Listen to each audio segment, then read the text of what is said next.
they had no intention of stopping their plans. The Allies literally fought with each other over who would get top Nazi eugenicist. It didn't matter if the SS doctors had tortured tens of thousands to death. They were free to go. The Angel of Death, Joseph Mengele, and his boss, Ottmar von Verscher, were not prosecuted, and von Verscher even continued his work in Germany after the war. Eugenicists were angry that their great work had been exposed. They then scrambled to camouflage their agenda. Eugenics Quarterly became Social Biology. The American Birth Control League became Planned Parenthood. New terms like transhumanism, population control, sustainability, conservation, and environmentalism replaced racial hygiene and social Darwinism. Many eugenicists of the previous period engaged in what they called crypto-eugenics. Purposefully taking their eugenics beliefs underground, they became highly respected anthropologists, biologists, and geneticists in the post-war world.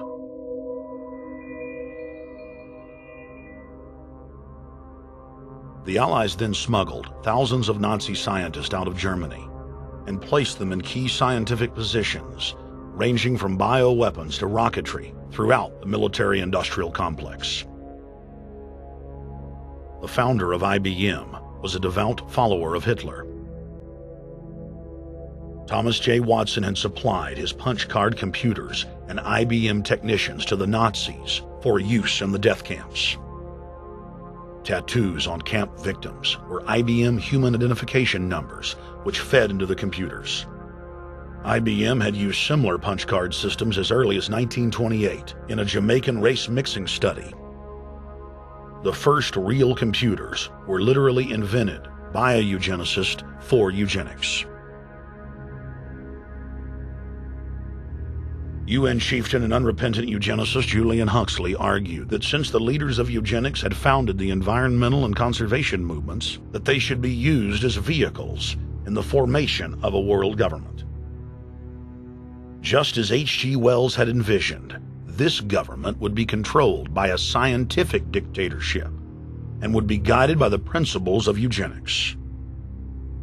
Huxley created the World Wildlife Fund with Bilderberg founder and former SS officer Prince Bernhard of the Netherlands and Prince Philip of England.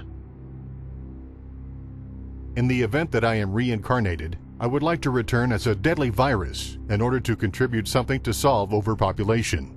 Prince Philip, reported by Deutsche Presse-Agentur DPA, August 1988.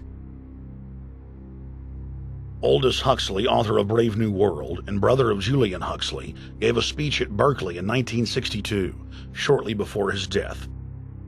He admitted that his best-selling book, Brave New World, written in 1932, was based not on fiction, but on what the elite were actually planning to implement. And here I would like briefly to compare the parable of Brave New World with another parable which was put forth more recently in George Orwell's book 1984. I'm inclined to think that the scientific dictatorships of the future, and I think there are going to be scientific dictatorships in many parts of the world, will be probably a good deal nearer to the Brave New World pattern than to the 1984 pattern. They will be a good deal nearer, not because of any humanitarian qualms in the scientific dictators, but simply because the Brave New World pattern is probably a good deal more efficient than the other. That if you can get people to consent to the state of affairs in which they are living, the state of servitude, the state of being, well, it seems to me that the nature of the ultimate revolution with which we are now faced is precisely this, that we are in process of developing a whole series of techniques which will enable the controlling oligarchy, who have always existed and presumably always will exist, to get people actually to love their servitude. People can be made to enjoy a state of affairs which, by any decent standard, they ought not to enjoy. And these methods, I think, are a real refinement on the older methods of terror, because they combine methods of terror with methods of acceptance. But then there are various other methods which one can think of. There is, for example, the pharmacological method. This was one of the things I talked about in Brave New World. And the result would be that, you can imagine a euphoric which would make people thoroughly happy even in the most abominable circumstances. These things are possible.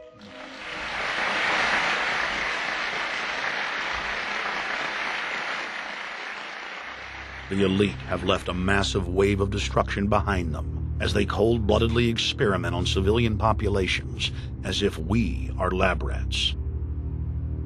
A string of congressional investigations has uncovered more than 20,000 secret tests that were carried out against the American people between 1910 and 2000.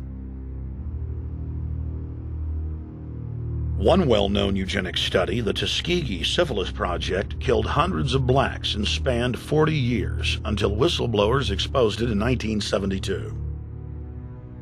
From 1943 until present, the British have tested lethal nerve gas on their own personnel, on land, air, and sea. Many died instantly. Still others died grueling deaths over several years. The federal government commissioned secret radiation experiments on thousands of non-consenting patients. Hundreds of hospitals in the U.S. injected healthy men, women, and children with uranium and plutonium at dosage levels ranging from non-therapeutic to lethal, killing many of the test subjects. Pregnant wives of GIs were given vitamins by base doctors that actually consisted of highly radioactive uranium-239 and plutonium-241, resulting in violent miscarriages and the death of the mothers.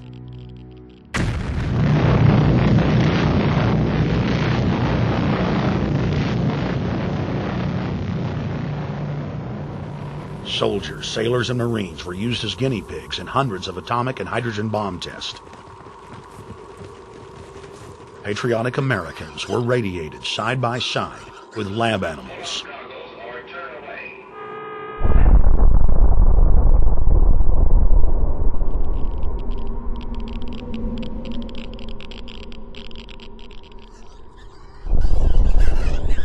Pilots were forced to repeatedly fly through mushroom clouds of DNA-destroying radiation.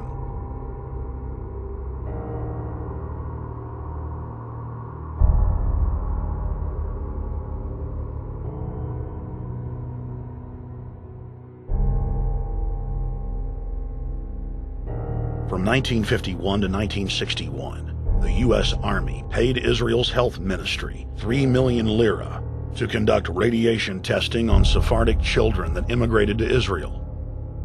The government-run public schools would tell the children that they were going to get a medical checkup and that they were receiving an X-ray.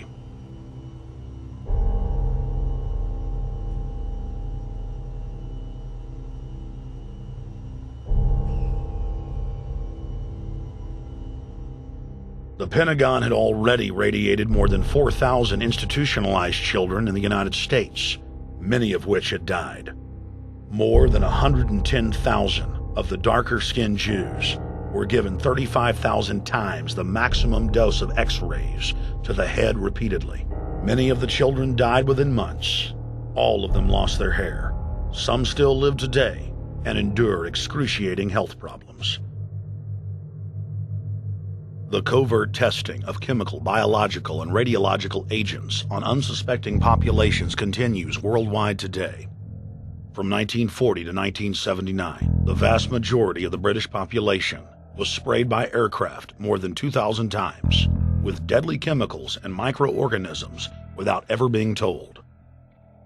In 1968, the Pentagon tested a deadly bioweapon on New York subways and placed personnel in local hospitals to monitor the effects. aggressive sterilization of men and